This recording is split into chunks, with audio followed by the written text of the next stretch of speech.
If you're looking up at me and you're like, this guy's been mugged, you'd be right. I have been mugged. I am very muggable. And here's the thing. I don't know if other guys in the room do this. Guys, when you see a dude walking towards you on the street that looks threatening, do you think in your head how you're gonna have to take him? You know? Because that's what I do, okay? And the way I can fight in my head is astounding, all right? And the way I fight in real life, not so much, all right? So I saw a guy coming towards me, he looked threatening, and he looked like he was coming right to me, so in my head I was like, ugh, looks like we're gonna have to Jason Bourne this. I'm gonna jump in the air, do 3 flips, don't wanna do 3, but we need to do what needs to be done, all right? Bring my knee down on his head, crack his skull, punch him in the face till he's incapacitated. That was my plan, all right? This guy's plan was, I'm gonna punch this guy in the face and take his wallet. We met up and he had a much better plan than I did.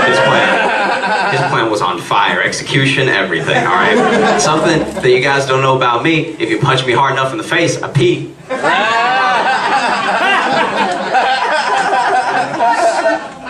So he walked up, punched me in the face, I hit the ground, started peeing around Q. I don't disappoint, okay? It's not my style, all right? And so then he's trying to fit his huge muscular hand into my pants to take my wallet, but his hand gets stuck because my pants fit. Go figure, I know. But now his hand is stuck in there, and he's like trying to get it out, but he can see the pee stain getting bigger on my pants. He's trying to pull it. So he's like, oh!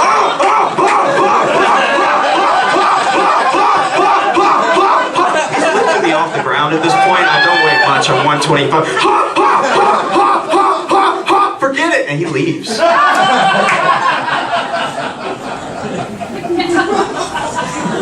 Guys, who needs karate? Am I right?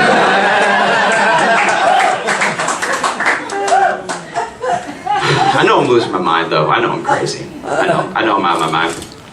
I got the cops called to my apartment for the first time ever in life because my neighbor thought that I was killing my girlfriend.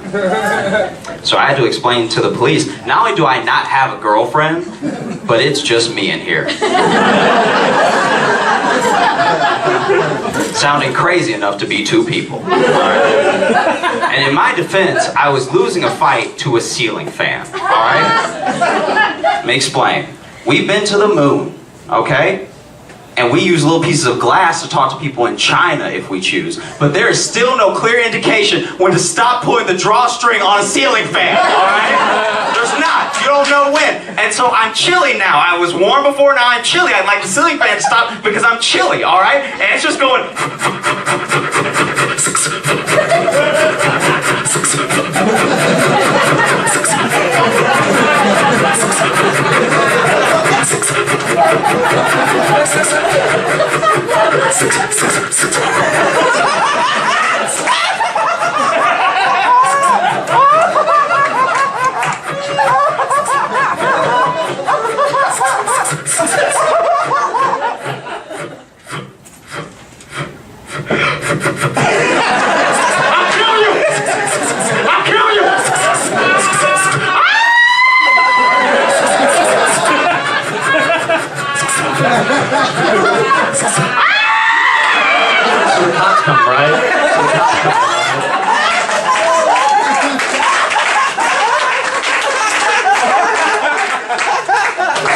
So the cops come, and they don't arrest me, but they feel real sorry for me. Because if you're yelling at an appliance, I'll kill you. You know why you're single. I always kind of mess up the story because it's so fuzzy, because I was kind of young when it happened. I used to take karate when I was really pretty little, like still elementary age, everything like that. And I stopped going, right? Mm-hmm. And I've never been so vindicated in a situation of like just quitting something. Right. Because I can't remember why I stopped going. If I wanted to quit or my mom was like, you're still getting beat. I don't know what to tell you. Like I truly don't remember why I stopped. Yeah. Like, I don't think I loved it. I don't think I liked it as much as I would like to do it now. Yeah. So I think as a kid, you can only force a kid to do something for so long before it's like, they tried, you know? Mm-hmm. And I love the story so much, but it's got so many fuzzy pieces. So forgive me if I'm a little bad at telling it. There was a guy at my karate school named Spencer Okay. that demanded we call him Sensei. Okay. Already sounds like a great 80s villain. Like that sounds full on Cobra Kai. Yeah, yeah. And I'm pretty sure people called him Spensei behind his back. See, but that's actually a really good nickname too, is the thing. Yeah, it would have really upset him, but yes, it I is. know that's the thing. That's how I know he's not cool, because he wouldn't have enjoyed a legitimately good nickname. Yeah, this dude is terrible. And so then there came a day where, you know how most karate schools have either a sort of open looking window or like a lot of glass or something. Through the glass, this guy started watching us practice, right? Who seemed like homeless or something, seemed like a little, you know, nowhere to go sort of thing, like just kind of walking down the street. Mm-hmm. And he was sort of watching us, and every once in a while he'd be like, yeah, yeah, yeah, yeah, like almost like doing the moves with us. It was kind of cute, right? Yeah. And then this guy goes, don't worry guys, I'll go get rid of him. And then even the other karate teacher's like, hey, you really don't have to like do it. He's not doing anything. He's not bothered by it. And he was like, I'll handle it. Okay. Oof. So then he goes outside and we can't hear what's happening because it's through the glass. But we can see from the motions that he's doing this like go away motion, like this shooing motion, everything. And the homeless guy has his hands up like almost in defense, like I'm not doing anything, I'm not bothering anybody, what's your problem, sort of thing. Then this dude looks back at us in the karate school like it's about to go down, right? And he just nods at us and then takes a stance on this dude and then nods at us again. And so then you can see the homeless guy is like super offended. He's like, what did I do why would you start fighting? You know, everything. And when you were saying this dude, I thought you meant the homeless guy was squaring up. No, the homeless guy is just like, what am I doing? What am I doing wrong? Spensei squares up. Okay. Yeah, gotcha. I should keep saying his name. That's, like I said, be patient with me telling this story. Right. But then Spensei squares up, is like it's about to go down. Homeless dude's like, what'd I do? And then Spensei goes to throw like a midsection kick, you know, just like a standard kick. Yeah. Homeless dude catches the kick. Mm-hmm. Nobody was expecting that. Right. So now Spensei's eyes are big, our eyes are big, and the homeless dude looks down at the leg that he caught and then looks back up at Spensei like super offended, just like, you tried to kick me. And then he grabs him by his gi and just shakes him. Doesn't even punch him, just shakes him. Just shakes this grown man, just like shaking him hard, right? Yeah. And the only thing we heard from outside, we only heard two things. We heard Spensei go, blah! Because he's getting shaken so hard. Yeah. And then the dude threw him down. Oh, and so really? we heard him get shook, and we heard him plop as he hit the ground. Oh, wow. He gets up, because the homeless guy walks away now. He's mad. He gets back up, dusts himself off. He hilariously has one drop of blood from his nose to his gi, just one perfect drop. And then he walks back into class, goes to the middle of the mat and goes, okay, and just tries to go back to teaching. I mean, I give him credit for that, though. I give him credit to just be like, I guess I gotta go back in and do class. Because honestly, you don't deserve to teach karate now. Not just because you were willing to attack a stranger, but because, like, what? Well, yeah. What can you teach me that you shouldn't have already just done now? And you were in the wrong. You should have definitely won that fight. The thing they always teach you, too, in those classes is only use it for self-defense, not for randomly assaulting people on the street. Yeah. So he did all of it wrong. And now it's like, all right, kids, let me show you how to get shook. Now, and this is my thing, is if he had come back, I would have respected him more if he had rolled back up in the class and been like, now see what my mistake was. Yeah, pretend like it was all Yeah. Because again, now who can point out what I did wrong? And just try to do like, yes, all right. Very good, students. You passed the test. Yeah. Who can point out what I did wrong? You actually should teach the class now. When I was little, there was a girl that I went to school with that for a period of about a month or two, I can't remember if it lasted a full 2 months, but she was stealing everybody's lunches.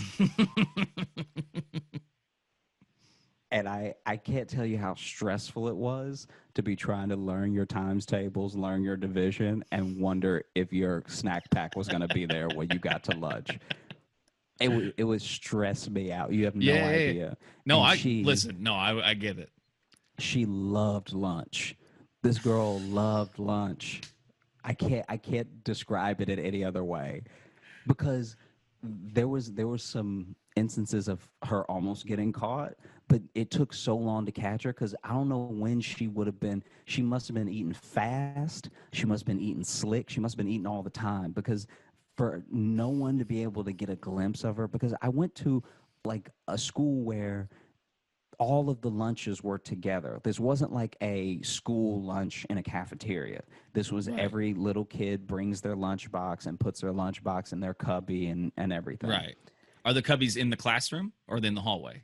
They're in the hallway. Okay. I was going to And say, because if they're in the classroom, then holy shit. She's like lowering from the ceiling or something. She's doing Mission Impossible some hard, style. she's doing hardcore heist shit. But if they're in the hall, okay, that makes more sense. So what really got me was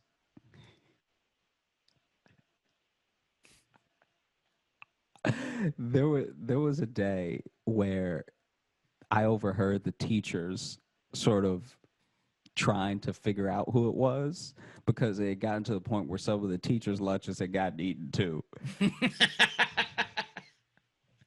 And the teacher, there was one teacher that was like, "How?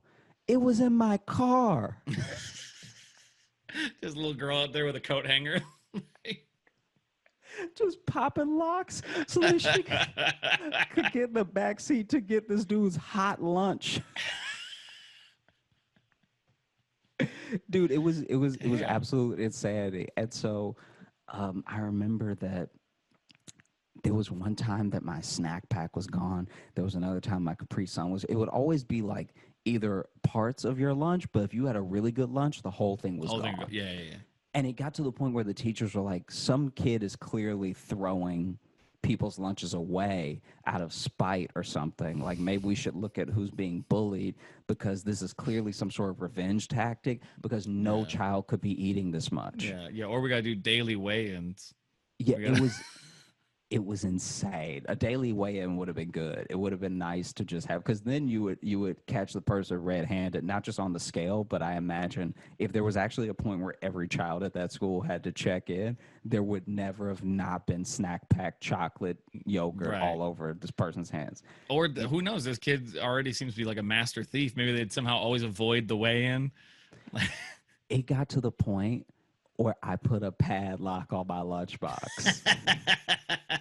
And people think I'm lying, but it's no joke. Like, there was a little while there where like I had a full one, or one of those like little luggage ones? No, a little luggage one. Because I would have loved it if it was like you had this little lunchbox with like a massive steel padlock on it.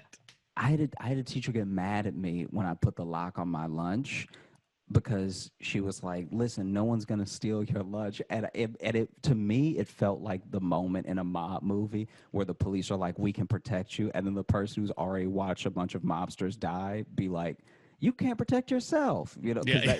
That's essentially what I told her. I was like, "Hey, from what I heard, your lunch got stolen. So while we out here." Sort of telling people their lunches aren't gonna get taken. Where is your lunch, by the way? Did you lock your lunch away? Because if you hit lock on your car and left your lunch there, then we're doing the same thing, you know? Yeah. And so then I remember there was a day where I must have left because it was one of the luggage ones with a key, so it wasn't a combination one. Yeah. And that was a big mistake, because there was one day where I locked the thief and myself out of my lunch. I was just sitting in front of a lunch bag that I Yeah. couldn't get in, just staring at it hungry, right? And it got to the point where kids were even talking about it for a little while because they were like, I just don't know. I'm so hungry. Because then there were times where they would let us play. This is like another problem with Louisiana heat. There would be times where if you got to school early, especially if you were in that, lower level of grades, you got to school early, you could play outside and then Mm. come in, and then you would do your schoolwork, and then there would be lunch, and then another recess, and then you would come in and finish your work for the day and then go home, right? Right. But on days where the summer wasn't quite over, like in August, September, or something like that, where you can still get some of that heat and the sun is, coming up a little bit earlier, you'd be so hot from playing in the morning, and then you would have lunch, and then you would play again. So the kids that got their lunch stolen didn't want to go play again because they had no food in Yeah. them. So they were like, I can't go out there. But then the teachers were like, this is our only peaceful time. This is the only time Yeah. that we don't have screaming kids around. So like, at least stand outside for a second. Let me have a peaceful lunch. And so they finally caught her. And when they caught her, it felt, like when you see a magic trick, how it's done, you feel so silly for your eyes ever falling for it. Hmm. When they caught this girl, it couldn't have made more sense. It really did. I'm telling you.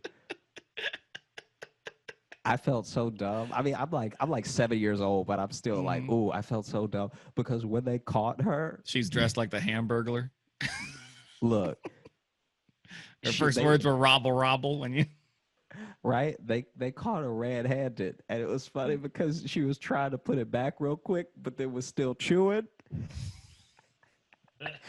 So they were like, "Hey, I don't know. I think I'm gonna make up a fake name just to, Yeah. No, you should.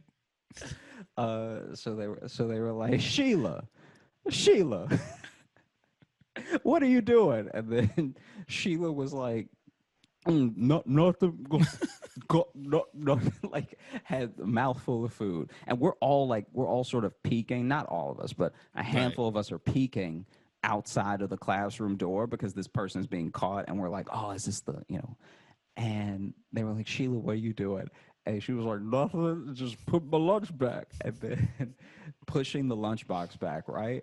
But then the lunchbox she was putting it back in was the lunchbox of the person it actually belonged to. So then she was like, so why is that in Sebastian's cubby if it's your lunch? Like the way that like adults trap you with logic when you're Right. a Yeah. kid. And I'll never forget. She goes, I don't know. It's a mystery.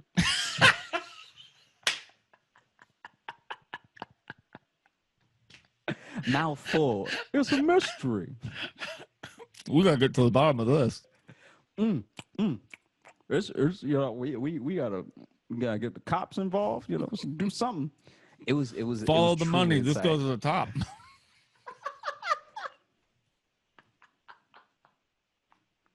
Oh, you want to get Perry Mason, Columbo, get somebody in here because this is what a delicious crime.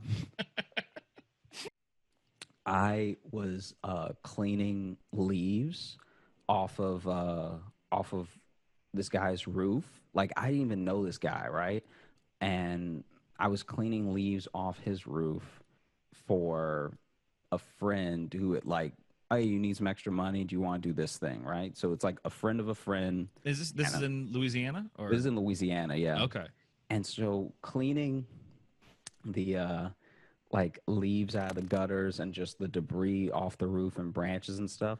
And while I'm there, I slip and I fall off the roof, right? Jeez. And I fall off the roof. And luckily, this is one of those like novelty houses where the roof is like way too slanted and way too long.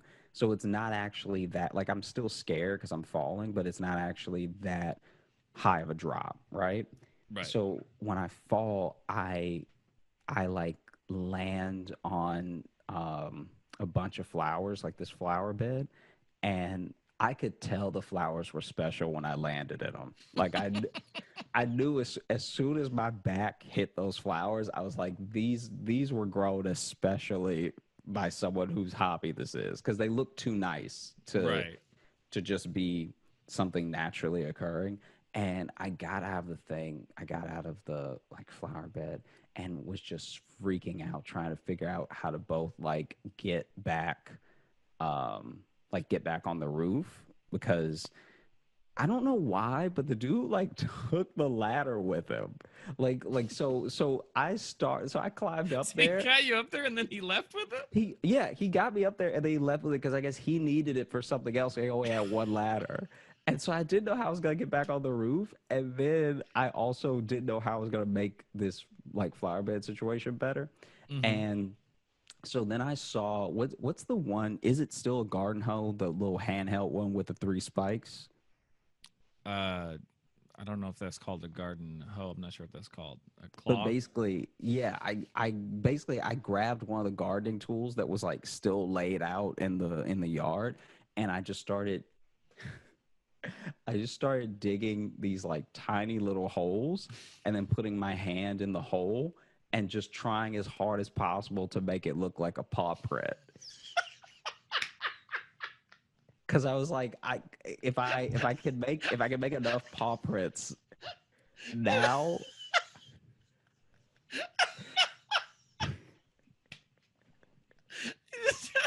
Trying to convince them some sort of vermin destroyed the So then I was like, I was like, Sorry.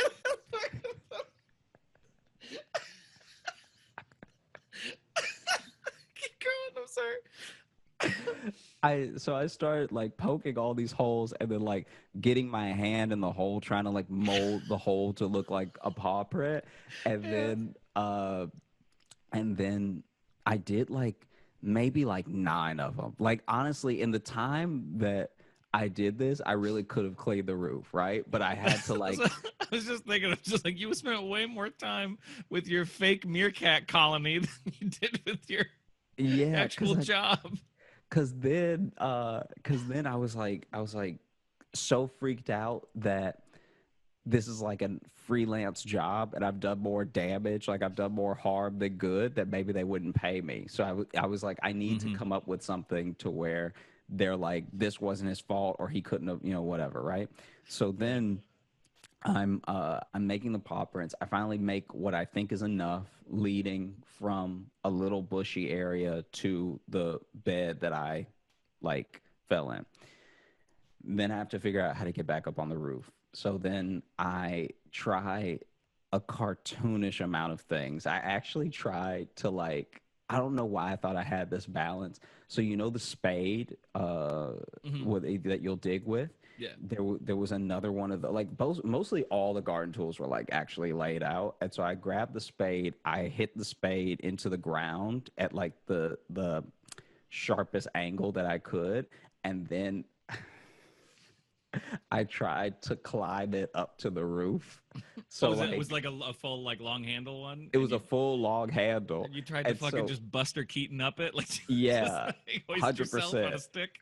And so I tried to like get myself to the top of it, and I got myself to the top one time and looked like a cat just like trying to balance on the top of this like garden hoe. I mean, Going I'm back and calling forth. everything a garden hoe. I'm sure Yeah. it wasn't a garden hoe, but at the top of this spade before I would fall and fall and fall.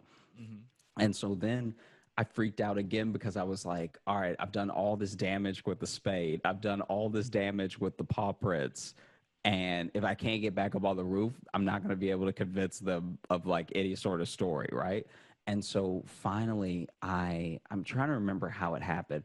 I basically like grabbed the fence and then got to the top of the like tried to like angle myself on the top of the fence with some balance and then jump from the fence to the lip of the roof, right?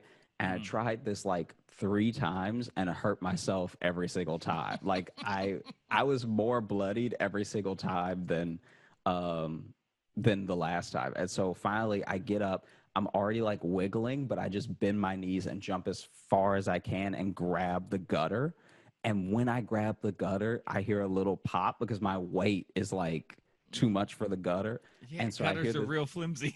yeah. So I hear this pop and I'm like, I need to start grabbing like roof immediately. And so then I grab a little piece of roof and the little tile of roof that I grab starts slipping.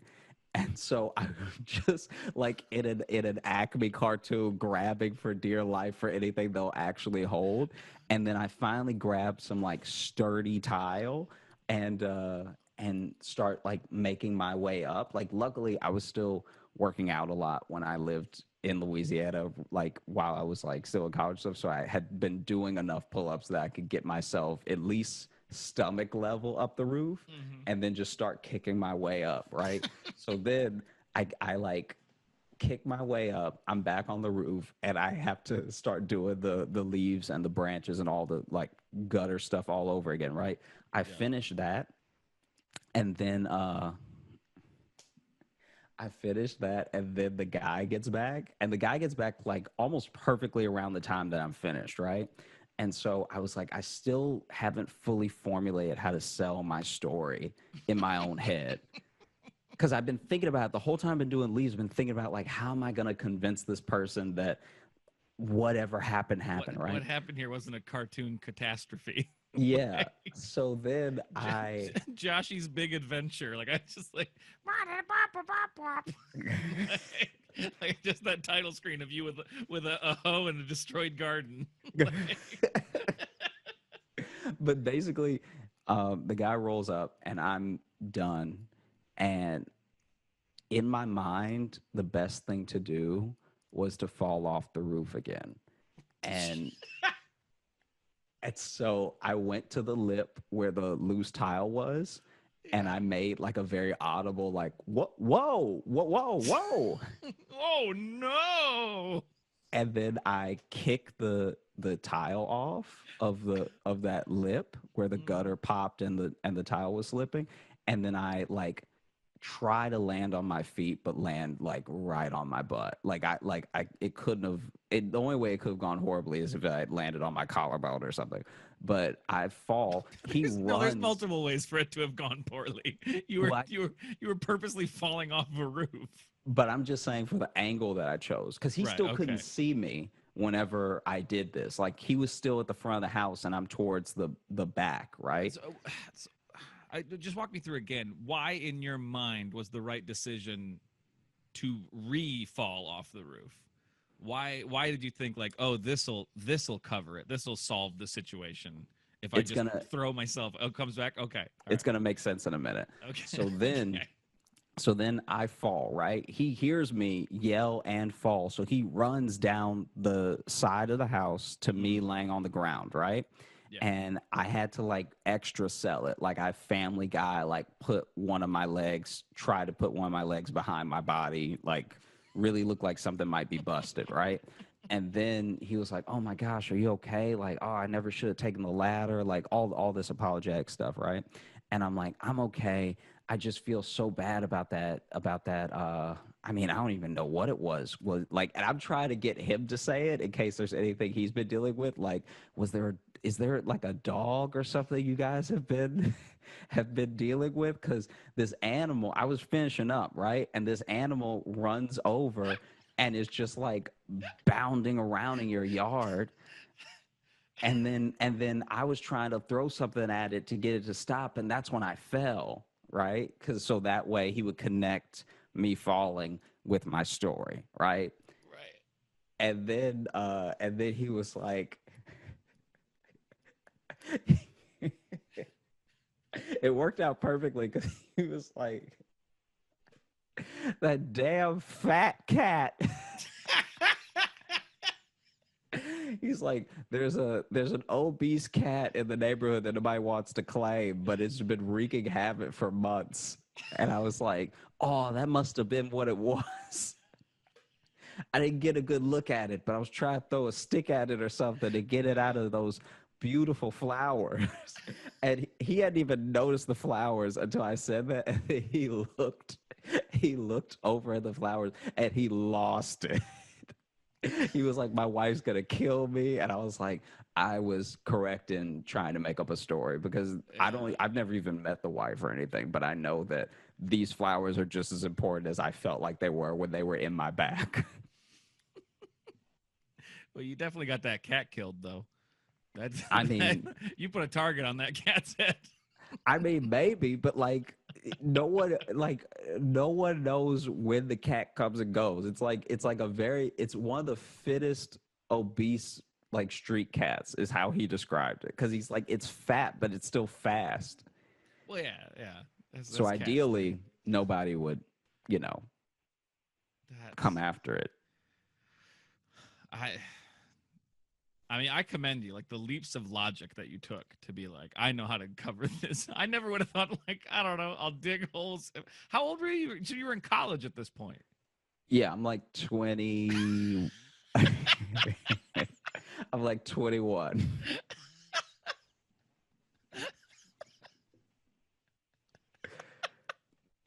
You're way too old to have this fucking Rugrats adventure.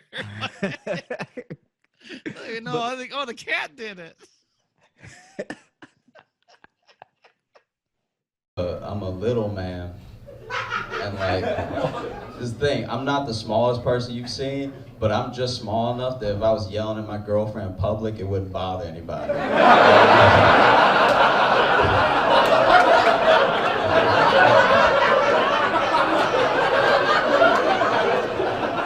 Like usually when you see that, you're like, hey, calm down, is there a problem here, buddy? But for me, it's like, oh, he needs a nap.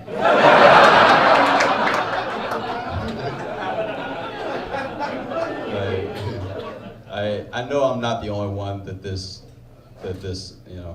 is for, but like I have an incredibly white voice. Everyone tells me how white my voice is, and I didn't know how white it was until like really recently I came to terms with it. And this is how I know, guys, I phone interview very well. Guys, I crush phone interviews. I hurt feelings, okay? And my name is Josh Johnson, which is basically a resume template.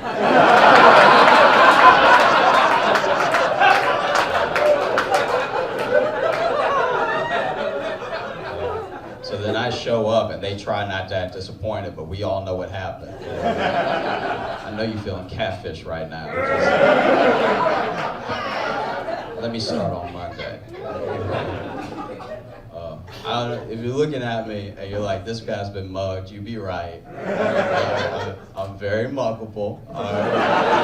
You need to know me. I don't know if other guys in the room do this. Help me out if you do. When you see a dude coming towards you that looks threatening, do you think in your head how you're going to have to take him? Does that come across your mind?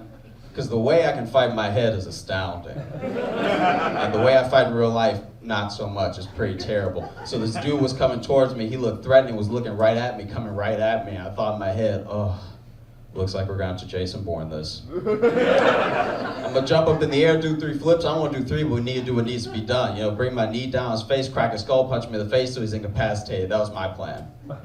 This dude's plan was, I'm going to punch this guy in the face and take his wallet. So we met up. He had a much better plan than I did. His plan was on fire, execution, everything. Some of you guys don't know about me. If you punch me hard enough in the face, I pee.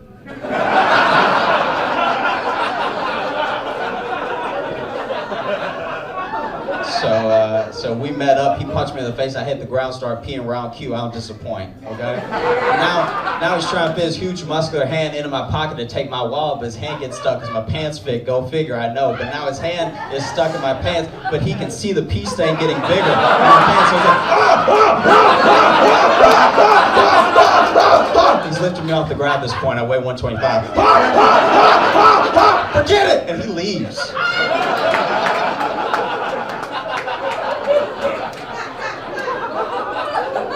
Guys, who needs karate? Am I right? I did get the cops called to my apartment. Last year I got the cops called to my apartment because my neighbor thought that I was beating my girlfriend. So I had to explain to the police, not only do I not have a girlfriend, but it's just me in here.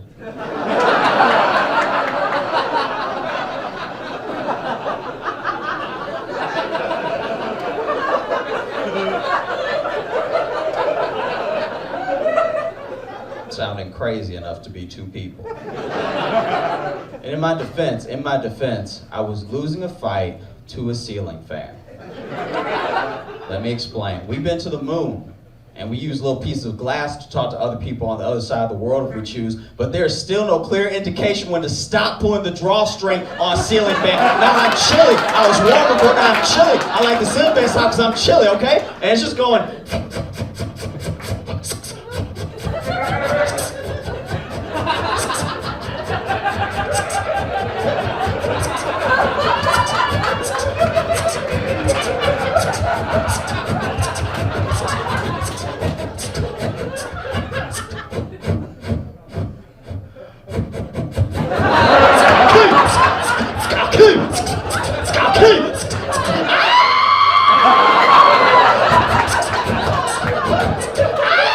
So the cops come, right?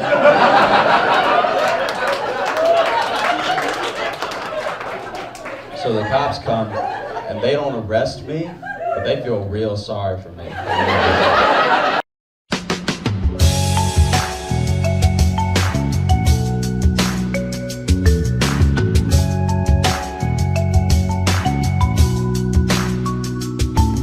Welcome to the Josh Johnson Show. I'm Josh Johnson, joined by my co-host and fellow stand-up comedian, Logan Nielsen. Logan, how you doing, buddy?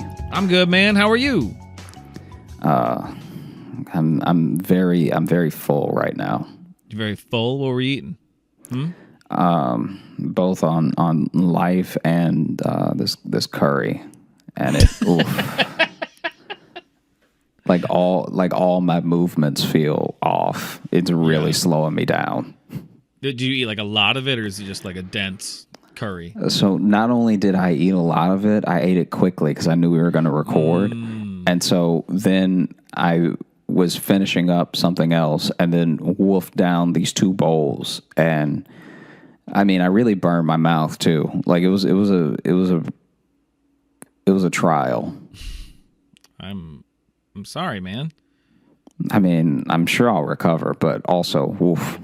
I would hope so. If you didn't, there's something very wrong with you. If your mouth never heals. You remember in Chicago? I know you do, but Blaze Pizza. Yeah. It's for people that don't know, Blaze Pizza is basically Subway, but for pizza.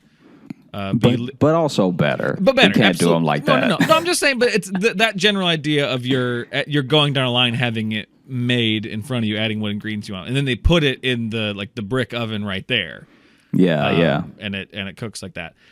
That place, I was able to get into the habit of every time I went there, because they bring it right out of the oven, they call your name, and then you have your freshly baked pizza. And everyone, the first time they go there, they immediately dig in and burn the shit out of their mouth. So I started getting in the habit. I'd go there with new people, and then we'd sit down, and they'd all like start getting ready, and I'd go, "Nope, wait a second, it's gonna hurt." And I would just make everyone at their table just sit for a second. I'm like, "Trust me, you're gonna want to trust me on this.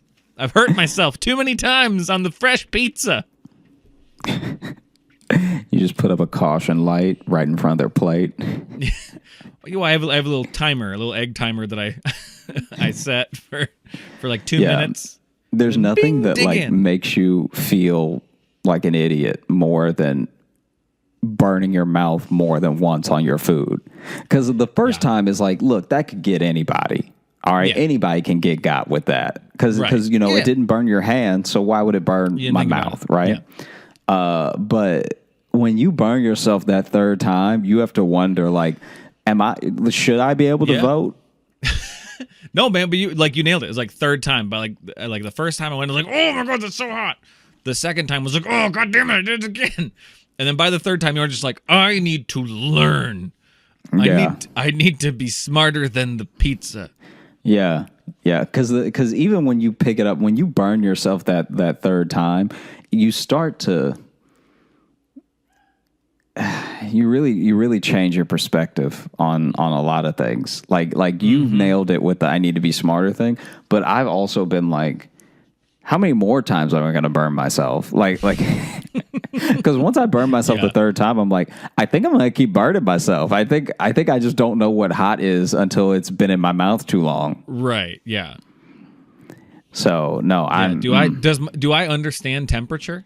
Yeah. Now I always thought I knew what hot and cold were, but now I'm wondering, do I know it? Yeah, I mean, Blaze Pizza is well, that's even called Blaze. It warns you. Yeah, they tell you ahead of time. I'm sure this before Blaze, before Blaze, they were probably called like Robachinos or something, and they were like, everyone is burning themselves. Everybody's immediately burning their mouths. We need to start calling ourselves. How about blister mouth pizza? No, 2 on the nose, a little gross. Yeah. What about char mouth? And it's like that just sounds. That sounds bad. like a Pokemon. Yeah, and then they were like, "How about Blaze?" Blaze, there we go. Come on, Blaze sound good? Yeah, sounds like an American Gladiator. Okay, all right. Do because our pizza will punch you in the fucking mouth. Because I'm telling you, man, I there's nothing. There are certain things that just truly. This goes without saying, but there are some foods where it is not worth burning your mouth for. Because I have burned my mouth at a Subway. Really? Yeah. I've never gotten anything from Subway, even after they put it in the oven, that stays hot enough to even burn me. Oh, dude, I don't even know what was happening. So you know the bread isn't bread, right? So the bread is already a lie. What do you mean that the bread isn't bread? The bread isn't bread. All right, the bread is coming through with falsehoods. The bread is coming through with lies. The bread is coming through with treachery. You really need to say more than that, though. What do you mean the bread is How am I saying more words and you're not understanding more? Because the more words you're saying are just synonyms. I mean, why? What do you mean the bread isn't bread? Is it artificial? Every country besides us knows that bread isn't bread. There are other countries where they've been like, hey, that's not a sandwich. Right. Don't lie to people. That I stand by that. It's not really a sandwich. Yeah. So then the bread is just an abomination. So then you get the bread, right? And the contents of the bread are so mysterious and elusive that I swear to you that I've had some Subway bread that did taste like bread. Then I've had other bread that was like, guys, this is glue. This is just bad. And so I got a Subway sandwich. I had them toasted. And then when it came out, it might as well have been magma. It would still look like bread, right? Right. But it was hot to the touch. It was still kind of soft, so it didn't toast. Like as hot as it got, it didn't toast. It almost like it was almost like it reversed back into hot dough, because I was just holding this soft. Put it through gooey. again. It'll just be flour and egg. Yeah. I feel like if he had put it in for 2 more minutes, it would have just been a bunch of yolks on top of some lettuce. And so then I'm holding the Subway sandwich. Do you even I bite use eggs in bread? Oh, do they? I don't know. Maybe I'm just talking crazy. No, I feel like they use eggs. 1 egg because the flour. Because the flour. All right. Well, I was trying to help you, but no. I'm gonna move on. I'm just gonna wrap it up real quick. So then, basically, you think for how much British Bake Off I'm watching, I'd know what goes into bread, but I don't. I just know they go, I've got to get in the prover right now, otherwise it won't be ready to knead. That's all I know. It might be water and flour. I think it's water and flour. I don't know if they put eggs. I mean, maybe that's why I'm no person to judge, because I don't actually know what goes in bread. I just know that Subway bread isn't bread. Can't wait for the emails about how to make bread. Yeah, right. Anyway, here's what bread is, you into dipshits. Yeah, go ahead. And it burned me so fully. It burned me. It was one of the first burns that I got of food where I actually tried to spit it out. Because you know how when you burn your mouth, you try to you almost cough out the steam because you're just like all that stuff. And I didn't do any of that. If you close it in, it gets hotter, so you have to just leave your mouth kind of open. Right. Give it a little steam shoot. I didn't do any of that. I bit it, burned myself, and then just let it fall out of my mouth. And it took way too long to fall out of my mouth. This was not bread. This was insanity. Yeah. And so then I felt like it was so bad that I wanted to make a big deal out of it, but I didn't want to end up like the hot coffee McDonald's lady. You know what I'm talking about? Like remember they handed her the hot coffee and she burned her like whole midsection because the coffee was like dangerously hot. Yeah. That's what it felt like what this bread was. It was like, you shouldn't be serving bread at that temperature. Right. All right. So then already that was your first mistake. Then you didn't even give it a second to cool. You just cut it and handed it to me. And I could feel how hot it was through the paper. And I was like, he just served me hot metal. And so then, it was my fault for biting into it, but I immediately tried to spit it out. But it was coming out of my mouth too slow. I feel like I burned. I did just burn my tongue and the roof of my mouth. I burned 3 lip hairs. Like 3 mustache hairs came with it. Just got singed on the way down. Yeah, you smell burnt hair now? Yeah. Because the bread touched your face? Oh, it was bad. That's interesting, though, you bring up the hot coffee McDonald's lady, because that's always one I love telling people about, because everyone just knows it as some idiot burned themselves with coffee and then sued McDonald's because the coffee was hot. It's like, that's not what happened. She got 3rd-degree burns and went into shock. Yeah, it's also great marketing on McDonald's part, because that's the story they told. They did a great job of twisting it. But actually, she actually won. She got McDonald's to pay for her medical bills because she didn't want like a huge settlement. She just wanted like, hey, pay for my new crotch flesh, because they had to do skin grafts. Like they had to literally do skin grafts on her thighs, and then they found like, oh yeah, they were serving the coffee at it was like 100 degrees over what it was supposed to be or something. Yeah, that they're like, oh yeah, no one should be handed a liquid this hot ever. Yeah, you might as well hand them a gun. Yeah, a gun with cream and sugar on it. And and so she was in the hospital for like a couple weeks, and then she sued McDonald's to be like, "Hey, can you help me? It's my skin." And she won. So really, it's a story of a lady beating a corporation with her singed thighs. But you may have to cut this. I'm just telling you now. Okay, great. But it is as terrible as what happened to her was, and McDonald's really put her through the ringer to get that money. Yes. They did not make it easy. It was a long, arduous thing. But imagine it to me, in a very removed way, it feels like when my friend's place got robbed and they had insurance, so then the insurance covered a lot of stuff, but it, like, in order to cover some of the stuff that got robbed, they just basically got money to buy new versions of that stuff, so they ended up having like a new, better TV for the TV that got stolen, and new window panes for the window panes that got broken and stuff like that. And I'm just imagining what it would be like to win that settlement and get a whole new pussy.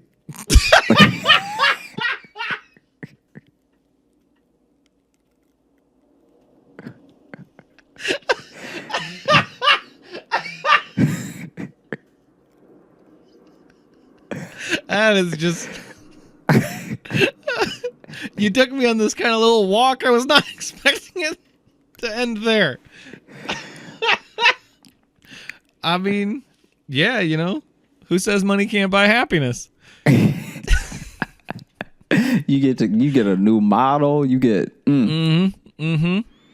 yeah. Grandma could be ruining men's lives with that new tight shit. Yeah, she looks at her husband just like, and you think I never get you anything nice, It's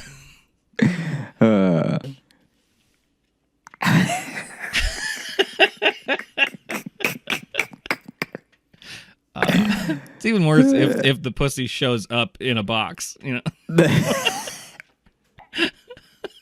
here's your new one. And just like IKEA, it's like missing 2 screws. Yeah, you got to send off for the other screws. I have to attach the Florbin to the Gyorkenkarg? What is Oh, man. Okay.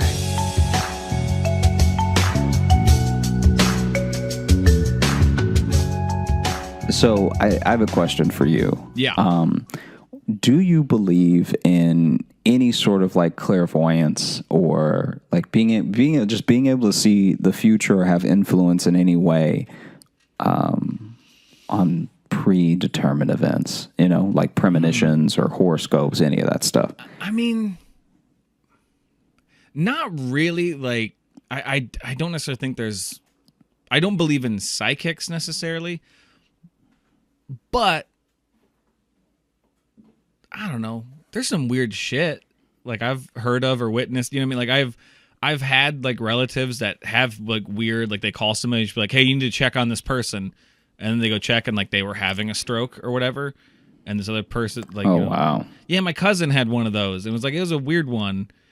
And like she just knew that someone needed to check on one of our uncles. It's like so like that stuff kind of like weirds me out of like And then like really vivid deja vus are super weird because I kind of have them as dreams ahead of time. Like I'll have like a dream of something, and then that's where I'll have the deja vu later of like, ooh shit, this is what I saw like in my dream. And I know the thing with deja vu is like it's just something that can happen often enough that your brain just kind of recognizes it as the same. But so I don't know. That's kind of, I know it's a really non-committal answer I just gave you, but I don't necessarily believe in like looking at a crystal ball and be like, this is what's going to happen. But like that was Dracula. I don't know. I did. Yeah, Dracula I was voice. like, why is that a vampire? Call me now, and I will read your tarot cards. Yeah, I think that was my Dracula Miss Cleo, by the way, is what I was doing. Yeah, no, I could tell. What about you? What about you? Is that that impression is very racist to people who don't exist. All those Jamaican vampires. Ooh, we gonna get some emails. Y'all out here playing games. Okay. Hey, I just want all y'all Jamaican vampires to know that was not me. Okay. Ooh, you gonna be in trouble. Because I know at least one of them from Twilight gonna come after you. Well, I guess I need to take this opportunity now to apologize to the Jamaican vampire community. No, it's too late. You can't do the apology in the same episode you did the thing. I gotta wait for the backlash. Then I gotta. Yeah. I mean, I don't know. I guess I'm glad you don't have Twitter because they be coming for you right about now. That's true. Well, you can get a hold of me, man. So just call me now. Oh, okay. We double it down. Okay. Yeah, I'm a bad boy. I'm an edgelord, Josh.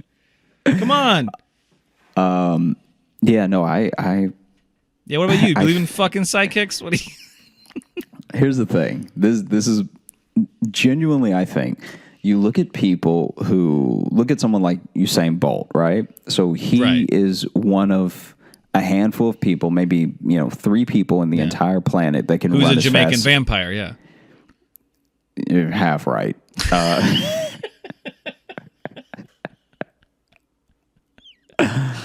It was funny that you immediately then brought up a Jamaican person. Yeah, no. I haven't disagreed with the way that you've been pulling these through lines together yet. I'm just saying. One day there's gonna be a reckoning, and you're gonna have to sit there by yourself because I warned you. Yeah, but my dying words are gonna be really great. They're gonna really tie everything up in a bow. So. Okay. Just saying. No, I what about Usain Bolt though? What were you saying? Oh, I just look at him and people like him, and we can accept that out of all of the people on the planet, out of what are we at now? Like 8+ billion people on the planet. That only is it 8? I thought it was like 7. I thought it was still 7 too, but I think we crossed over to 8. I could be wrong though. It's a lot of fucking people either way. Yeah, that's the other disadvantage of recording this podcast and just sort of talking is that someone could be looking it up right now and being like, "This guy's a moron. It's still 7. Where did he get an extra billion people?"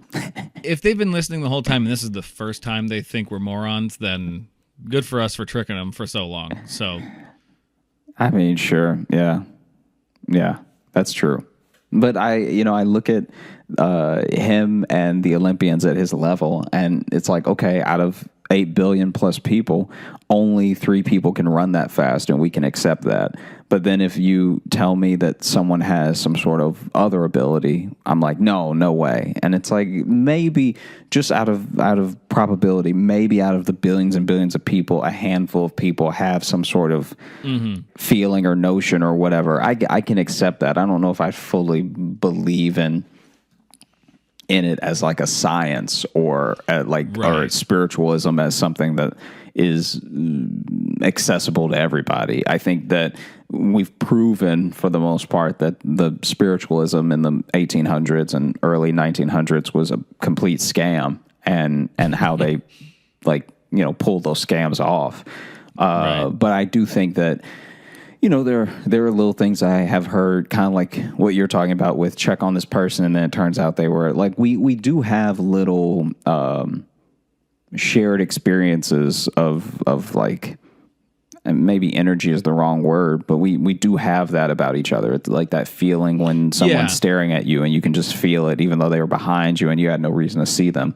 But for me, some people are more susceptible than others to like just the energies of other people, and I don't mean energies in like a like kind of a hippie way. I mean like the literal energy that comes off of creatures, and it's why dogs are so good at like sensing things around them and stuff. They're more attuned to that kind of electromagnetic field or whatever. It's people can be more susceptible. Like I think we talked about on a recent episode, but it's like why it's one of the theories of why some people go to like quote haunted places and they feel like, oh, I feel ill in this room. It's usually because there's a lot of bad wiring around there and they're super sensitive to that. Whereas someone else may not feel it. Sure. So, I think those types of things are possible. I imagine I'd like to think that there's somebody out there who has those sorts of like feelings, like clairvoyance and stuff. But the thing that they can always feel is useless. Like they're just like, oh no, the guy on the bus next to me is about to fart. But then the bus is too packed, so they just have to sit there for the fart. That's the only shit you can predict. Like that's gonna suck. Yeah, that's what I mean. All you can predict are little inconveniences from people. Yeah. Oh, that lady's about to sneeze. I should back up. Hey, well, in this day and age, that's life-saving. Yeah, it could be. You have no idea. My Aunt Debbie predicted what time I'd be born at. What? Yeah, my mom went into labor with me and dropped off my older brother with my Aunt Debbie quick, like when they were going to go to the hospital. Like she just started having like the beginning contractions, and they're just like, well, all right, let's go there. And then just out of nowhere, my Aunt Debbie said, that baby's going to be born at 9:35. And I was. It's a real thing, and it's because of that. No, my mom, I every believe year, you. every year on my birthday, my mom calls me at 9:35 a.m. because I'm the only one that she like knows the time I was born, just because. I mean, it's written down elsewhere, but my brother's, I just don't think that one just sticks in everyone's head because out of nowhere, my fucking aunt just lobbed this amazing, full court shot. 9:35 buckets. Turns out your aunt was also like a midwife, so she just can tell from the contractions, like, oh, this is gonna be a 3-hour baby. It's gonna take a while. Is that the spinoff to 90 Day Fiance? Is 3-hour baby? But yeah, so like that. That's fucking weird. Yeah, I have nothing more to say about it than that's fucking weird. Was that just a really lucky shot? Maybe. Did something tell her 9:35 in her head? I don't know. Never really asked her. I wouldn't even want to know. I wouldn't even broach it. She might accidentally tell you how you die or something. You don't even want to know. Would you? That's a question. That's one that always comes up with people. If you could know about your own death, would you want to? Like if you knew when you were going to die? Yeah. I guess that then leads to the other question of like, if you found out, could you change it, or is fate sealed? And so, Right. I guess if I could change it, and it was something very dumb, then I would try to both find out and change it. But if it was something that was like a little bit more inevitable, I would just try to enjoy my life as much as possible up until the point. Yeah, that's the thing. It's like, if this is like, oh no, you're gonna die in this day no matter what. And it's like, well then I'm gonna live for that day. Then I'm gonna do everything I can to just have fun and make people happy. Yeah. But if someone was like, and I don't gotta worry about really saving money, because if I know what day I'm gonna die. you're gonna die at this club. It's like, oh, I just won't go. I already don't like clubs. They're too loud. Who dragged me there? That's like, the prediction is of a place I don't like going. Like, I don't even like bars like that. Why'd I go there? Yeah. It's funny that you mentioned your aunt, because I knew a kid in high school who in front of me. So I guess his parents were there, and I feel like this was for science class or something, the reason he was asking. But he was like, Mom, what time was I born? And she was like, you were born right at noon. And then he was like, okay, AM or PM? And she just did the thing you did. She just sighed. Like, I mean, she just sighed forever. That is one that people fuck up a lot, because people think that 12 p.m. is midnight. A lot of people do, and they're wrong. But yeah, but he wasn't even doing that. Because the number wasn't 12. He was saying which noon. Said, that's true. Which noon? Yeah. She said noon, and he said, okay, AM or PM. Yeah. Which is a special type of dumb. Like, it wasn't as if... Lunch noon or dark noon? Yeah. Which noon was I born at? That dude, and then she went, and disowned she exhaled him. It was tobacco. Like it was a huge cigar. Oh man. Yeah, I don't know. I have been thinking about it a little bit, just because, I have had my own run-ins with fortune tellers that have not been pleasant. God, that is a loaded intro. I've had my run-ins with fortune tellers. So, because I grew up in Louisiana, and so when I would go to New Orleans, and this is much later, this is like when I'm in college and going to New Orleans and stuff. When I would go to New Orleans, they're just in like French Quarter and stuff, and you're just chilling. As somebody from Louisiana, how big is like the for lack of a better word, the voodoo stuff down there? And I don't mean like everyone's practicing it, but I mean like how much of it is put on for touristy stuff in New Orleans, and then how much of it is like still kind of a cultural thing circling? It is. I would say it's closer to 50-50 than you think. Really? Okay. That's because I've met lots of people who genuinely, especially as the movement towards Wicca got big when we were in like high school and college. Yeah. I think that reignited a lot of the voodoo stuff that was in the South. Okay. And so a lot of it, if you're taking a tour, it's put on. Like a lot of it is obviously put on. Yeah. But then you do meet people. Like I've met a few people who genuinely practice like voodoo witchcraft, like old religion type stuff. And out of the three of them, only one of them like scared me, where I was like, oh, okay, I don't know if I should be hanging out here. Yeah. Because it is a thing of like, there weren't any shrunken heads or anything, but it's like you do have a lot of dead stuff at your house, and I just don't want to be here for it. Yeah, I mean, just be like dried bugs and stuff like that. And I was just like, I'm good. I don't really need any of this around me. And so I remember I went to New Orleans, and I didn't even want to get my fortune told because I just think it's a scam, right? My friend paid for the 5-minute consultation, whatever thing, right? Yeah. And so then if I didn't just at least stand there, I'd be wasting it because it's like he already paid and was like, it's not for me, it's for him. And so then I do respect this hustle though.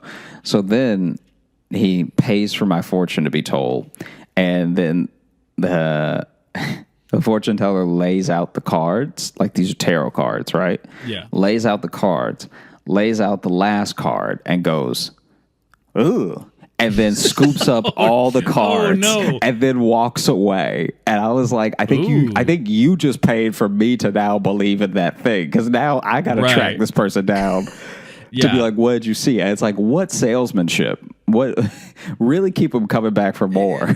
Maybe it was like a card that was showing your friend killing the fortune teller. And she's like, well, I got to go. No matter what it was for the fortune teller to be like, oh. Yeah. Maybe what if just fortune tellers get bored and so like every 30th customer they just do something like that? Yeah, that's how they break their shift. They flip a card, they're like, you gotta go. you need to get out of here now. You need to go now. So you said that you think fortune teller's kind of a scam. The curbside ones, I feel like this is what it feels like for me. When a genuinely incredibly talented comic has been doing stand up for like over a decade, and they're still just sort of like chilling at mics and not doing anything else. Right. It's like that level of skepticism for me where I'm like, all right, like maybe, I mean, don't get me wrong. I don't know most people's comedy from anything else. So then if you are really good, I'd love to see it. But like, if you're telling me that you haven't progressed in 12 years, then like, I don't know if I believe you. The same way that if you really have those powers of clairvoyance and you're willing to sell it for $5 to tell a stranger to go to college, it's like, right. Yeah, I don't think I believe you. Now I want to follow that analogy a little bit further. So then what would be the next, like if we're going comedy equivalent from like open micer, what's the comedy equivalent, the next step up versus the next step up for psychics? I think those people who genuinely off of recommendations of other people go to people's houses and tell their fortunes and stuff. Like that's a real thing. So that's now being like that's like a showcase comic. That's like a showcase comic. Yeah. Now you're getting some showcase spots. You're making some money. Yeah, maybe you're getting on the road maybe a little bit here and there. That's what the house cleansers are. Yeah. Because I'm telling you, man, though there's money in there. If you you're gonna have a Rolodex of places that need time or whatever they use to what is it they mostly use to? Is it that? Oh, I think it's time. Yeah. Time, right? And Sage, that's what I was thinking. Yeah. But then after that, it's the same as comedy. Then after that, it's identical. It's like you get your own show, you get a national tour. Yeah, maybe a Netflix special. Yeah. And then you've kind of burned yourself out. You actually don't want to rise too fast. Like you know those people who are just like, have you ever seen one of those things where the person's just like horrifically wrong? Oh, and like the TV prediction stuff?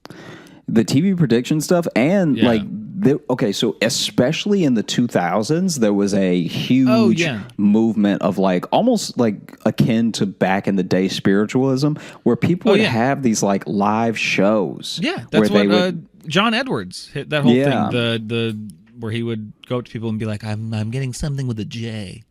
Yeah. And he would just do that over and over again. And, as they've found with most of those, it's just having, a research team. It's pre-interviews in line. There's all these little tricks they do to get information out of you to make you go, oh my God, that is my uncle. Yeah. Oh my God. I feel like I would just You knew I had an uncle. Like, yeah. You can... Well, when you said your mother was one of 7, I took a wild guess that they weren't all girls. Yeah. No, I've watched some of those, and it's very funny to me when... My mom was very into some of those. when those are on. Yeah. My mom, she's on this weird spectrum of mysticism. She there's clearly she kind of believes in some magic a little bit. Mm-hmm. But and then also she can be very pragmatic. I don't know. She's in that. She's really got one foot in either camp. I think waiting to see who turns out to be right. Sure. Yeah, man. Because I cannot imagine if there have been psychics this whole time and the world just is the way it is. That would either mean that you know what I feel like it is? I feel like if there really are psychics and the world is the way it is, they either are only ever using their powers, right down to each human being that has the powers. They're only ever using their powers for personal gain and just keeping it to themselves and taking care of themselves and their family, or they sound too dumb to listen to. They freshly burned their mouth. And so now they're trying to tell everyone, guys, we gotta, guys, we gotta get out of the building. We got to get out. Oh, did anyone else have that pizza? It's so hot. It's so hot. They're about to, Pearl Harbor is about to get bombed. Wait, what are you saying? The Japanese are, about to bomb Pearl Harbor. I need water. I need, What are you saying about my knees? No, the Japanese. Oh my God, it's on fire. Why would you cook that hot? No, it's Pearl Harbor. Oh. I'm just saying, I feel like maybe they... Or, here's my thought. What if they can predict the future, but then they can also predict that if they tell anybody how they're going to make it even worse. So they got to be like, I got to just keep this to myself. I suppose so. That actually would be a dope movie premise. That's an interesting to movie be idea, like, right? Yeah, you the psychic who knows he can't listen to his premonitions, otherwise it will just screw up time. What would be really funny about it is that all of this stuff is happening on this Inception Christopher Nolan level, but the actual story world is taking place with a guy just sitting on the train. Because in his mind, he's just thinking about what would happen if he did the thing, and then what would happen, and then what would happen, and then what would happen. Oh, shit. And I just realized it that would just movie. be him sitting there. That movie exists. I just realized. What is it? And it sucks. It's the movie. Are you going to say Next? Next. With Nicolas Cage? The Nicolas Cage movie. Because Not quite, though. Not quite, though? Because with Nicolas Cage, okay, so but it's the same thing though, where it's it ends. Spoiler alert for Next, but it goes through this whole action movie of him predicting stuff. But then the whole conclusion is that he realizes if he meets this girl, it all goes that way, and so he walks away from her. That's kind of how it all goes, isn't it? Or it takes a huge step back and undoes a lot of the movie, where it's just you realize that's all just premonitions. Yeah, I feel like it did to the middle of the movie, though. Maybe maybe not when he met her, but also, this whole tangent was too. Yeah, sure. Butterfly effect is a much better movie. Damn it! This movie's been written and it wasn't good either way. I had a good movie in my head. I remember it being fine when I first saw it when it came out, and then I'm sure if I watch it now, I'll be like, there's major plot holes in it, which is fine. But when you have a movie that has strict rules, and then you at one point you just decide to not follow the rules, because that's how he gets out of prison, is by the movie breaks its own rules. I feel like we started on a talk about if we believe in premonitions and stuff, and we've now moved on to spoiling every movie from 2005. Well, I may not believe in psychics, but I could have predicted that would happen. I knew this would go off the rails enough. I knew it. I knew we weren't going to stay on topic. Anybody want to know the international treasure? I'm crazy out here. Hey, I'm holding back right now to going off on butterfly effect more, so, Yeah, Respect my this is restraint, please. honestly the movie version of the air hockey conversation for listeners. This is this. I can only imagine if you really thought we were going to go somewhere interesting, and then we were like, yeah, but our movie idea. No, Someone watched our what we worst do here. pitch meeting happen in real time right now. Oh, I would love it if we did a pitch meeting where in the room we realize the movie we're pitching has already been made and we don't like it. Imagine that, like doing that, like at a conference table with studio execs, and then be like, "Oh no, wait, that's like next. Oh, that wasn't good. Never mind. Thanks for having us." Yeah, I'm so sorry to take up literally any of your your day. Now those Danishes out front, are those for anyone or? I find when you have to ask, they're not for you. No, they're not. You got to be confident and take them. People usually tell you when the Danishes are for you.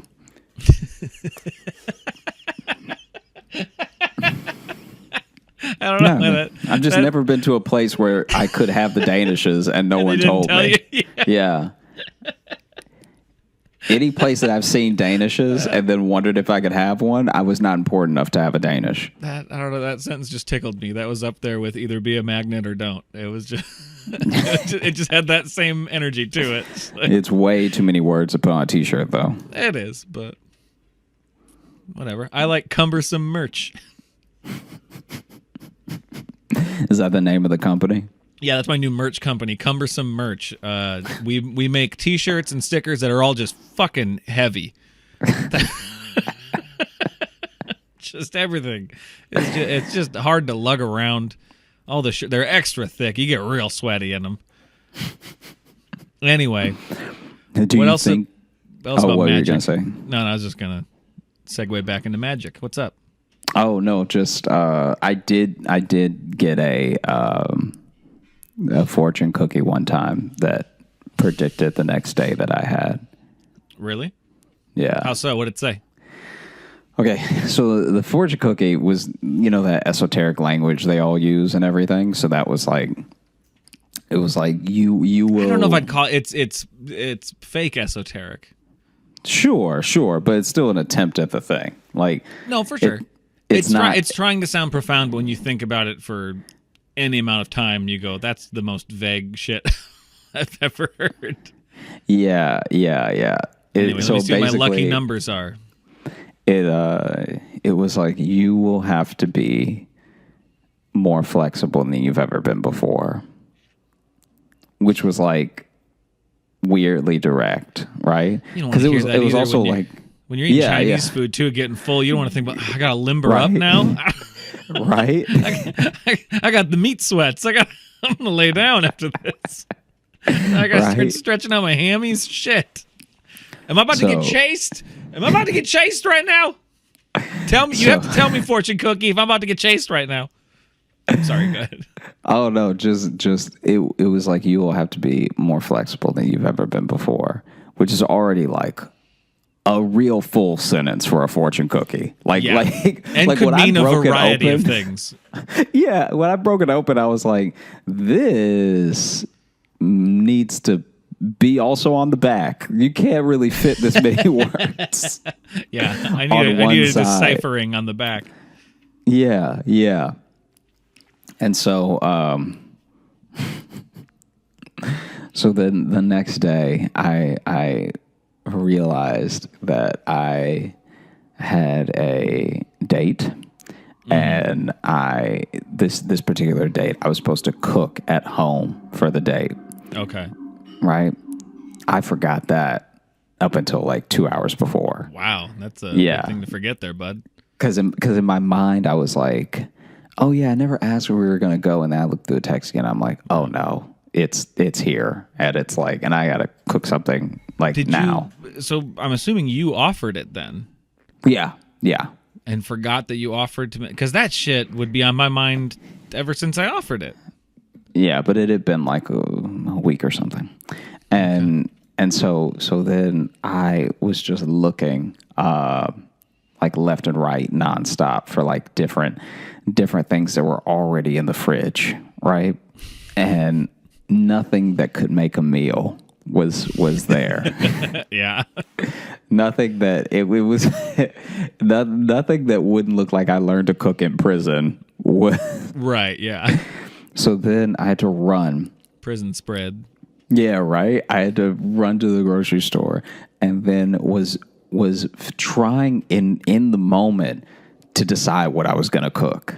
So then I could have just gone with something easy like spaghetti, meatballs, whatever, right? Mm-hmm. But I was like, it didn't occur to me that I could just do something simple, because then in my mind, if I went too simple, it would look like I cooked up 2 TV dinners or something.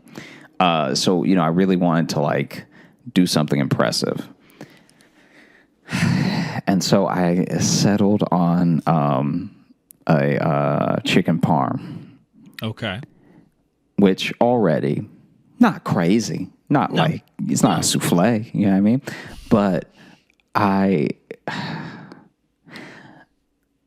was getting, the ingredients I was getting were too, like, I could have just bought the sauce, you know what I mean? Some cutlets, whatever.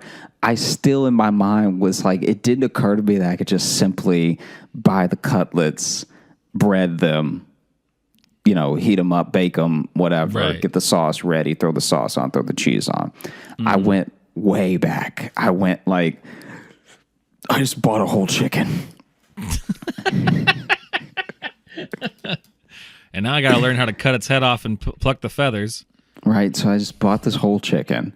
And then I didn't buy the sauce. I bought like tomatoes and basil and like pepper and like just like, I passed the sauce to get this stuff.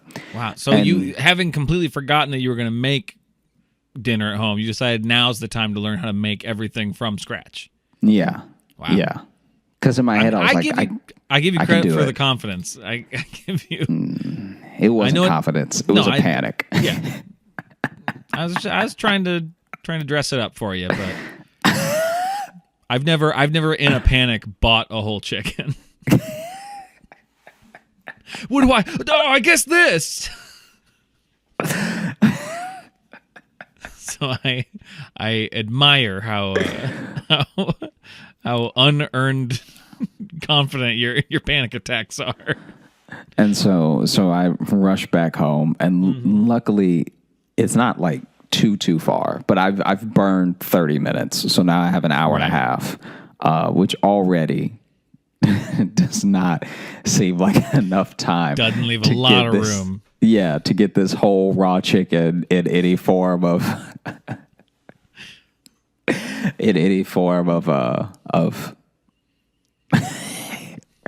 edible, without poisoning both of us. Right. Wait, so did you decide to try to cook the whole chicken? Yeah, in my mind, it was going to be quicker to cook the whole chicken than cut a piece off and cook it. Obviously not. Fucking obviously not. Because I also so thought, much faster to just cut a little piece off and cook I thought the juices would flow better and stuff. I thought like, wow.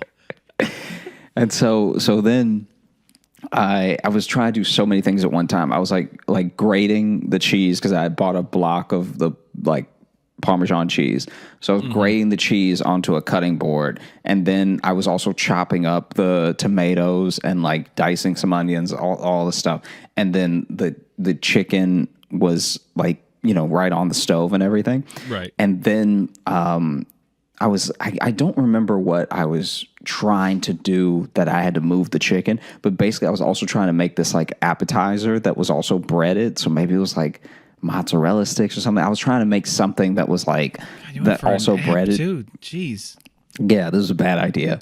And then I end up moving the chicken. I'm now really glad that my panic attacks are I just kind of sit down and freak out for a while and don't decide to just plan a 3-course meal from scratch.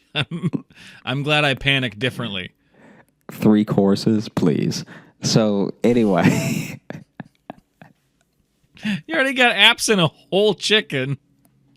So anyway, I had to move the chicken to make more room, because the kitchen was not like a real kitchen. It's like a half kitchen. So then Where was this at? Was this It was in Chicago. Was this your studio?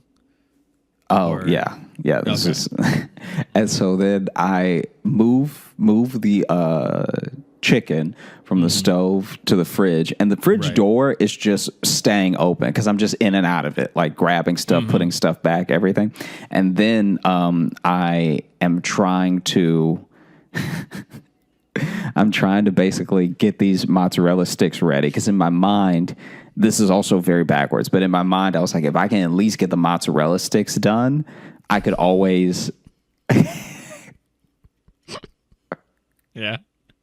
I could always finish the mozzarella sticks and then be like, oh, yeah, and I had a great follow-up, but we're going to have to order out. Like, because at least there's something, you know what I mean? Take care of the easy stuff first, right? So then... as I'm moving the chicken, it's on a plate in the fridge, right? Fridge door is just open. I don't know what happened to make this happen, right?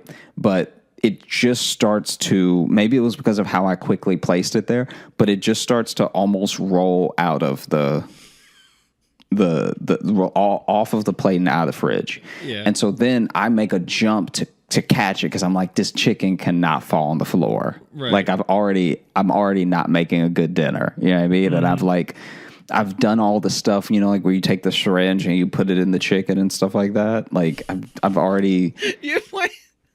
What do you call it? Is it basting? What's it called? Basting. But like the way the hand signal, like your hands are so far apart in the miming you're doing, it looks like you're harpooning it. Yeah, I was just shooting spices and stuff into the chicken. What is this hand movement you're doing? I don't know. I didn't know what I was doing then. It looks like you're trying to line up a pool shot, but you've never played before. And so basically, it starts to roll off of the plate and out of the fridge, and so I make this move to catch it. So I catch it in my left hand, and I'm leaning to keep standing where I am because I didn't jump for it to hit the ground because I felt like it would still either fall on my face and I would get like raw chicken in my eye, or it would just hit the floor. So I'm holding the plate with the chicken on it. Then, for whatever reason, once again, I cannot explain why this happened, but I think it was because as I was making the move to put the chicken in the fridge, I was also pulling the oven door down to put the mozzarella sticks in. So now I've got my chicken in my left hand extended out to one side, and the oven door is continuing to fall. Now, like I said, I've mentioned this in previous episodes about my studio. My studio was not made for people to live in, okay? So if you pull the oven door all the way down, it like that is the kitchen. Like you now have to step over the oven door to like move around, right? Yeah. So then I think that's a lot of studios, a lot of small apartments that just have like here's a tiny kitchen. You can do one thing at a time. Yeah, and so then I catch the oven door with my foot because I'm still trying to keep like room for myself in this general like kitchen area. And so I'm holding the mozzarella sticks in my right hand. I'm holding the raw chicken in my left hand, and I'm holding the oven door up halfway with my right foot. And then I thought to myself, wow, the fortune cookie was right.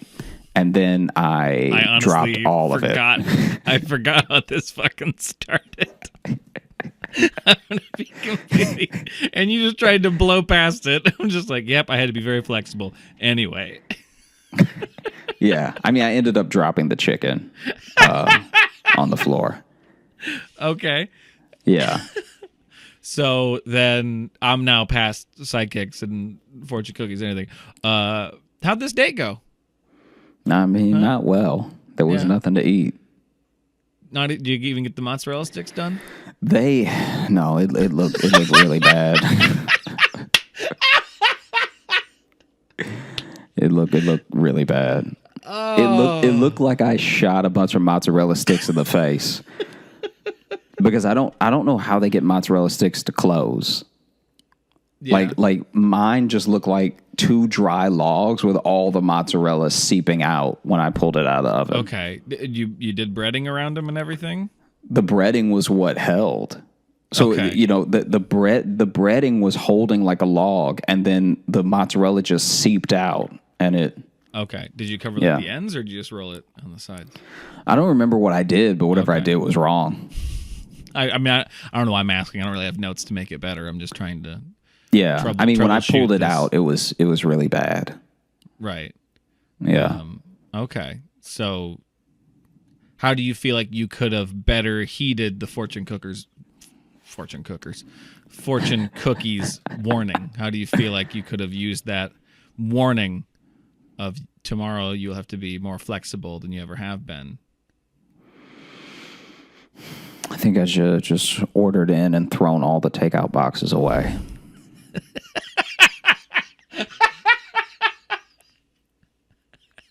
I should have just lied. Yeah, 100%. Is what I should have done. Because now I bought a whole chicken, dropped it on the floor, and everything that I squeezed into it is just shooting out. It was like a firework. Like a poultry water balloon.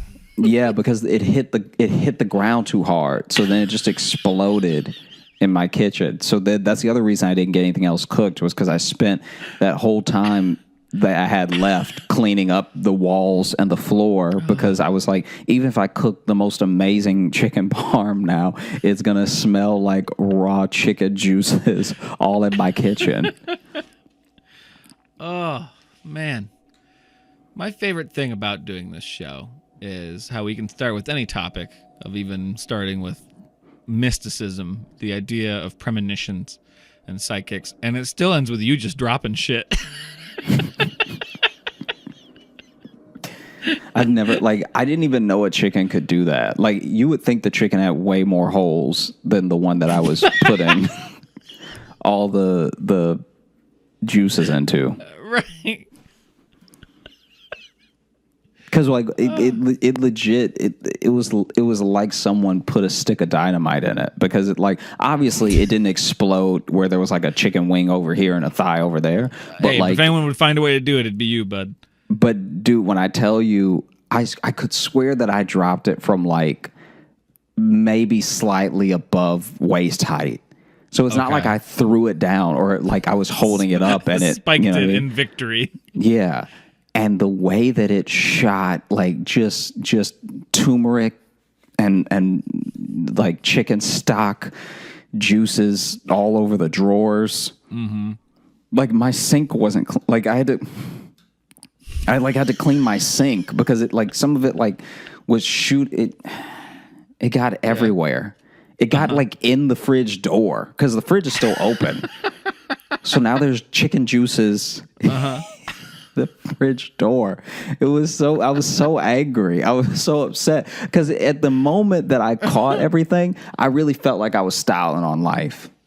Right. Because it's like, ooh, I caught the chicken. I got the mozzarella sticks. In my other hand, I got the oven door. I felt like, I felt like a single dad. You know what I mean? Yeah. Yeah. Really just doing it all. But then juggling all the responsibilities.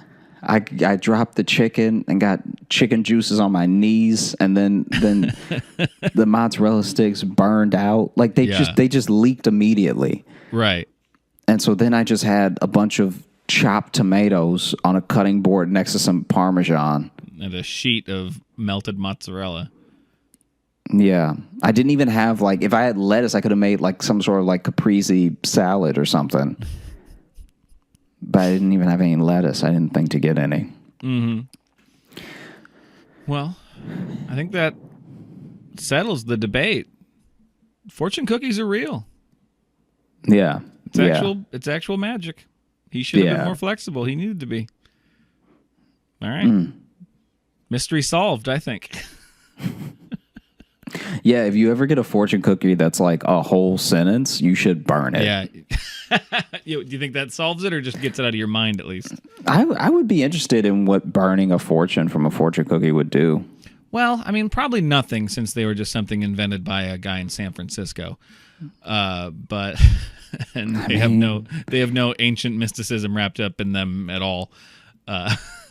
Sure, but I'm just saying, maybe if I burned it, then I would have been able to at least throw together some hot dogs. Why, you think that would have made the date go better? I think having As if she came over to your apartment Any food prepared would have made it better. I don't know. For me personally, I'd rather know someone screwed up trying to make something good than if I got there and they're like, "Yeah, I made hot dogs." And I'd be like, Okay. Really? Would you rather Yeah. have a hot dog or not eat? Those are your options at 7:00. Well, no, we can okay. always go somewhere. Yeah. So we can always go somewhere.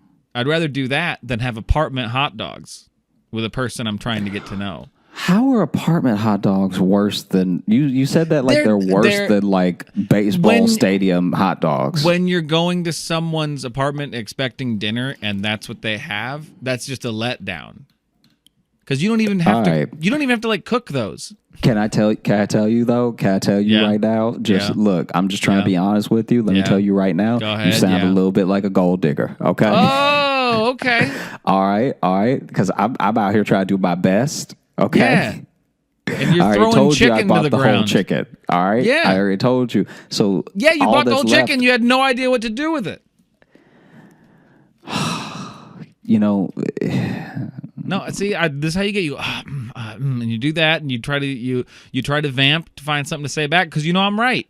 I'm right. You're not right. You though. screwed up by buying a whole chicken and having no idea what to do with it. That's on you. That's your fault.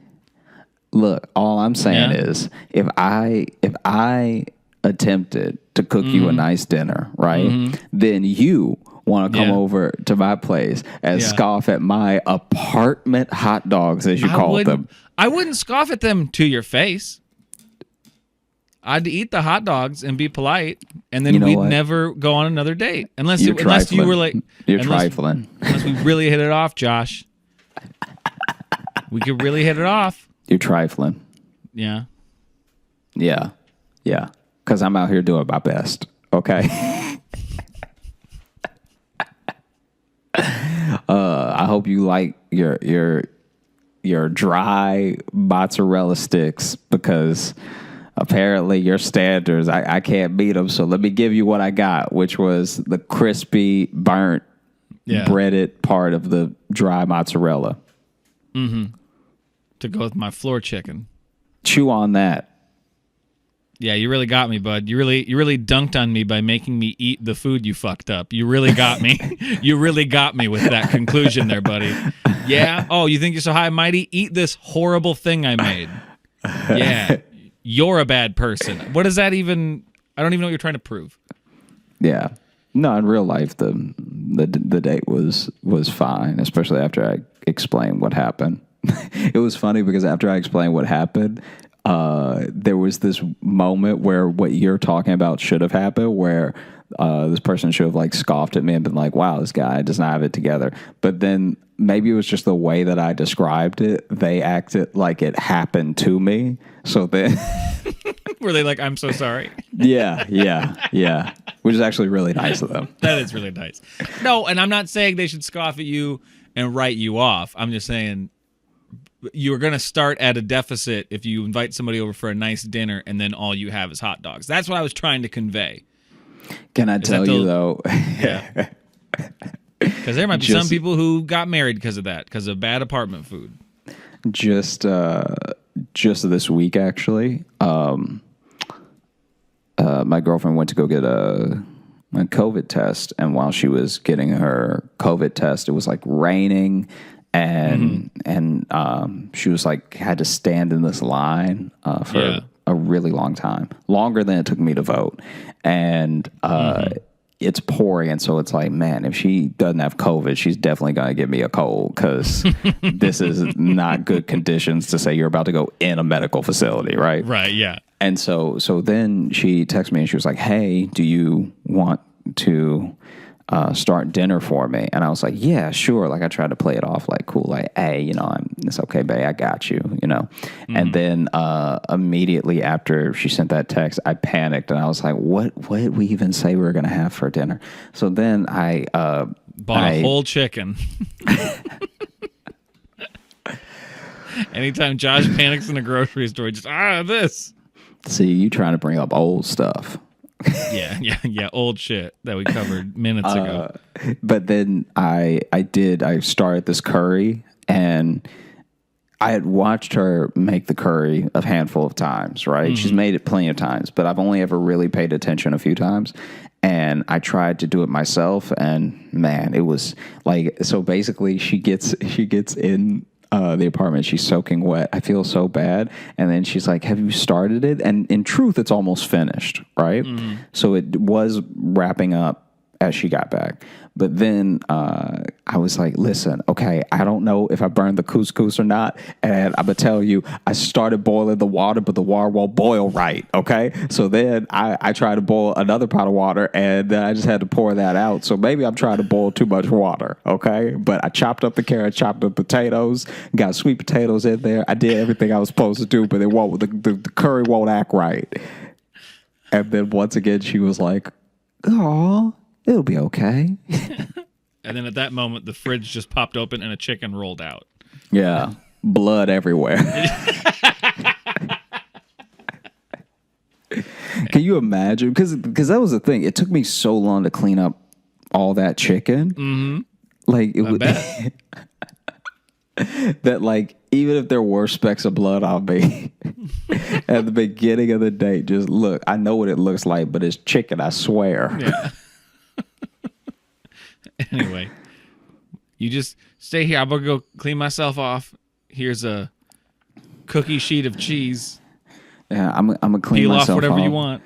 You just stay right there. You don't move, okay? You don't move because you might don't step move. in chicken juices. Don't move. And then she looks over in the corner, and there's just a chicken laying in the corner like it's been shot in the face. Oh, I thought you meant the cooked chicken. Like, you didn't even pick it up. You just pushed it to the side to deal with later. No, it wasn't a cooked chicken. It was raw. Right. Yeah.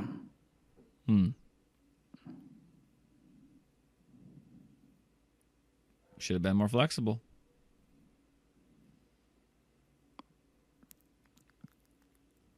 Fuck you.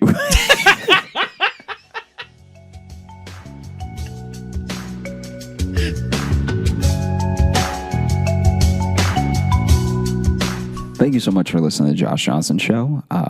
If you want to follow us during the week when we're not doing the show, when we're just living our lives, you can find us. What? I just like that. That's true. I know, and I just like the explaining of, if you want to follow us, not at this moment, but if you want to know what we're doing aside from this. No, it was a good explanation. It just, I don't know, made me chuckle. Where can they find you, Josh? You can find me on Instagram at Josh Johnson Comedy, on Twitter at Josh Johnson, Facebook at Josh J Comedy, and YouTube at Josh Johnson Comedy, where we are going to be posting full episodes of this very show. Might and if even you're be looking this for one. Logan, Really depends how Logan's editing goes. Maybe this is one. We'll find out. If you want to find me, I'm on Instagram at Logan M. Nielsen. And if you want to email us here at the show, you can email joshjohnsonshow@gmail.com. We're actually coming up this next week. We're trying something different. Instead of our Monday minisode, we're doing a little mailbag Monday. So we're actually going to be answering some emails and talking about some reviews there. We're going to try it. We're just going to see how it works as a separate thing, because we're getting a lot of emails. We want to keep up with them and give you guys your credence, because we really, really appreciate you guys reaching out. We're continually amazed at how many people we get reaching out to us. And I'm going to say this one, we haven't mentioned this in a while, but our theme music is by Brad Kemp. He's a great music producer, and he's part of a hip-hop comedy group called Handsome Naked, and they have a new podcast that they just started. It's on YouTube. It's called Triple Teamed with Handsome Naked, and you can watch that. And eventually, I'm not sure when, but me and Josh are both in separate episodes, so you can find us there. But I wanted to give him a shout-out because his music's great, and it was a fun time. And now I'm going to be done talking.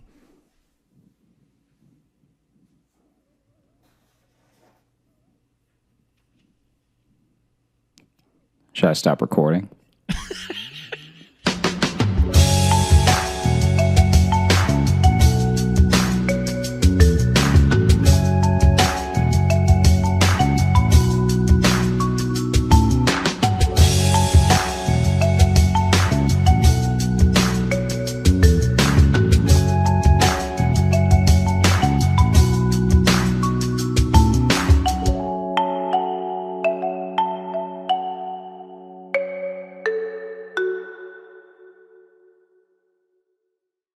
I first moved to New York, I had a date and I went on this date once again, not fully hungry, had a little nibble at home. Gotta. I get there and date's going fine, like we're having a decent time. But then she goes to the bathroom and I get a call from Chase. And Chase I remember this. is giving me like a fraud alert. And they're like, hey, are you in Arizona right now purchasing some, I can't remember what it was, but it was like skiing equipment in Arizona. It was like something that didn't make any sense. Yeah, a place where there are no mountains. They were. Yeah. And so then I was like, no, I'm actually in New York. And they were like, oh, well, it looks like your credit card has been stolen or your number was compromised or something. So we're gonna have to cancel the card and we'll issue you another one. And I was like, actually, I am on a date right now. Could you please just let them steal a little bit longer? Yeah. Until at least for the next like hour and a half. Or at least can you wait till my date gets back to the table and you can talk to her? Yeah, so she knows I'm not a deadbeat. Because imagine getting back to the table and then the guy being like, man, my bank just called me. And turns out they had to cancel my card because of a fraud alert. Like, imagine, like any woman listening to this right now, imagine that situation and what your thought would be of being like, this motherfucker. So I'm like, please just look, you can't cancel the card yet. All right, the date is at least going fine. I don't know if there's a future here, but please just don't ruin this for me. All right? I'm new in town. I don't have a lot of friends. Okay, I left everything behind in Chicago. I was just giving this one my life story. I left everything behind in Chicago, and I am sleeping on a floor. All right?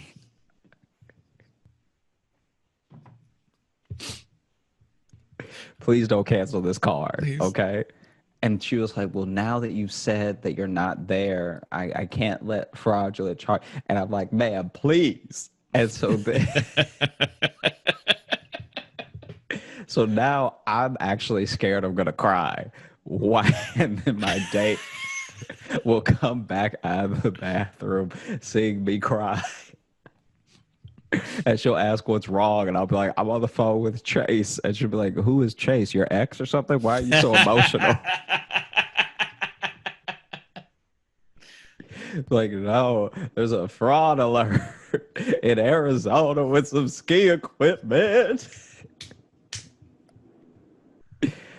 Oh, it was just want to pay for the dinner. It's only $15 because the place was cheap too. I remember. Yeah, so you got to wrap the call and be on your phone. And she's like, "What are you up to?" You're just like, "I'm just looking for Groupons." Yeah. Oh man, that was so bad. And then I remember you calling me after that happened. Yeah. She ended up. I think I really just jarred her enough where she was like, "Look, I won't do it right away, but I have to do it today." And I'm like, thank you so much. Thank you, Brenda. You don't know what you've done for me. Was this like one of your first like dates when you moved to New York? Wasn't it like one of the first that you? Yeah. Oh, it was bad. Welcome to the jungle, bitch.